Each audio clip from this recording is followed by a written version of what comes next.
Hello all, welcome back to one more mini vlog. రీసెంట్గా మా cousin వాళ్ళ అమ్మాయిది హాఫ్ శారీ ఫంక్షన్ అయితే జరిగిందనమాట.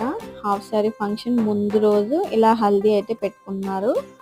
హల్దీకి సంబంధించి ఇలా డెకార్ అంతా మేడ పైన అయితే చేశారండి.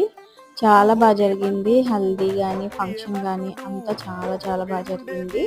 తినే అనమాట పెళ్లి కూతురు. మా కజిన్స్ అందరూ వచ్చారనమాట. చాలా బాగా ఎంజాయ్ చేశాము. ఇంకా హల్దీ స్టార్ట్ అయ్యే ముందే కొంచెం సేపు అయితే ఇలా ఫోటోషూట్ అయితే ప్లాన్ చేశారు. ఫోటోషూట్ కూడా చాలా బాగా జరిగింది.